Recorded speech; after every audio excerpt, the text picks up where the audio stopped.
महाराष्ट्र की सियासी उठापटक के बीच एक बड़ी ही दिलचस्प जानकारी सामने निकल कर आई है। बताया गया है कि महाराष्ट्र के पूर्व मुख्यमंत्री उद्धव ठाकरे ने घोषणा के बावजूद अब तक आधिकारिक रूप से एमएलसी पद से इस्तीफा नहीं दिया है। इस बात की जानकारी पीटीआई ने विधान भवन के एक वरिष्ठ अधिकारी के हवाले से दी है, जबकि इस बात का ऐलान उद्धव ने काफी पहले किया था। दरअसल शिवसेना अध्यक्ष उद्धव ठाकरे ने महाराष्ट्र विधान परिषद की सदस्यता से आधिकारिक रूप से अब तक इस्तीफा नहीं दिया है। हालांकि मुख्यमंत्री पद छोड़ने के समय उनकी ओर से इस संबंध में घोषणा करने के बाद 40 दिन बीत चुके हैं। रिपोर्ट के मुताबिक महाराष्ट्र विधान भवन के एक वरिष्ठ अधिकारी ने सोमवार को बताया कि तकनीकी रूप से उद्धव ठाकरे अब भी विधान परिषद के सदस्य हैं, क्योंकि उन्होंने अब तक अपना इस्तीफा नहीं सौंपा है। रिपोर्ट्स के मुताबिक उस अधिकारी ने बताया कि उन्होंने अब तक आधिकारिक रूप से विधान परिषद से इस्तीफा नहीं दिया है। महाराष्ट्र के मुख्यमंत्री पद से इस्तीफे को राज्यपाल भगत सिंह कोश्यारी ने मंजूर कर लिया, लेकिन हमें अब तक राज्य विधानमंडल के उच्च सदन से इस्तीफे के संबंध में उनसे कोई लिखित जानकारी नहीं मिली है। इस जानकारी के बाद राजनीतिक एक्सपर्ट कयास लगा रहे हैं कि ऐसा कैसे हुआ है। हालांकि ऐलान के बाद माना तो यही जा रहा था कि वो एमएलसी पद से लिखित में इस्तीफा देंगे और यही कारण था कि उनके इस्तीफे का इंतजार भी हो रहा था, लेकिन काफी समय बीत जाने के बाद भी आखिरकार उद्धव ने लिखित तौर पर इस्तीफा नहीं दिया। अब इस मामले को लेकर राजनीतिक गलियारों में तरह तरह के कयास लगाए जा रहे हैं। इसकी वजह क्या हो सकती है? फिलहाल महाराष्ट्र में नई सरकार अस्तित्व में आ गई है और इसके साथ ही उसके कैबिनेट का विस्तार भी हो चुका है। ऐसे में क्या उद्धव ठाकरे का कोई खास प्लान है एमएलसी पद से इस्तीफा न देने को लेकर? क्या क्या हो सकता है वो जरा समझने की कोशिश करते हैं। एमएलसी पद पर बने रहना उनकी इस योग्यता को साबित करता है कि वो जब चाहें और समीकरण बदलते हैं तो दोबारा मुख्यमंत्री बन सकते हैं। यदि वो एमएलसी पद से इस्तीफा दे देते तो भी वो मुख्यमंत्री पद पर जा सकते थे, लेकिन फिर दोबारा उन्हें किसी सदन से चुनकर भेजा जाना जरूरी हो जाता।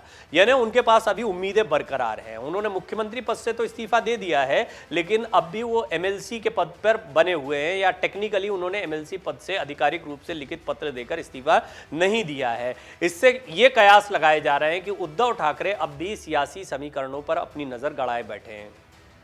दरअसल महाराष्ट्र की सियासत समझने जैसी है। ऐसा नहीं है कि एकनाथ शिंदे ने बगावत कर दी, सरकार बनाने में कामयाब हो गए तो उनकी मुश्किलें कम हो गई हैं।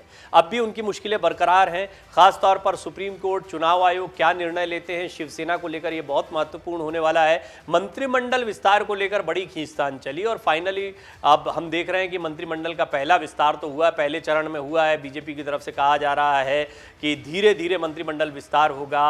असंतुष्ट कोई नेता न हो जाए इसलिए भी इन समीकरणों को बैठाया जा रहा है। उद्धव ठाकरे की बड़ी पैनी नजर है कि एकनाथ शिंदे गुट में कितने असंतुष्ट लोग हैं। साथ ही साथ बीजेपी के सामने भी चुनौती रहेगी कि वो अपने यहां पर इस असंतोष को न फैलने दे जो एकनाथ शिंदे को मुख्यमंत्री बनाने के बाद पनपा है।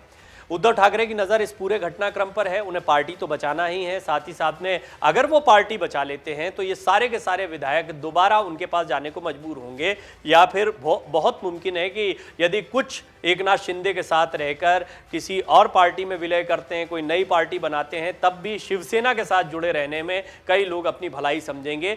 तो कुल मिलाकर बात इस पर टिकी हुई है कि शिवसेना किसकी होती है।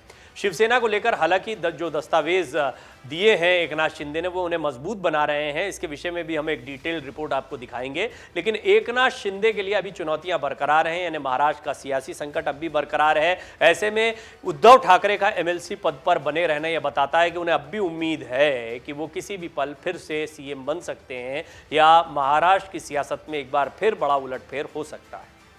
अगर आप ये वीडियो YouTube पर देख रहे हैं तो हमारे चैनल को सब्सक्राइब करें और बेल आइकन को दबाना ना भूलें। अगर आप Facebook पर ये वीडियो देख रहे हैं तो हमारे पेज को लाइक करें। डाउनलोड करें अमर उजाला ऐप और पाएं खबरें लगातार।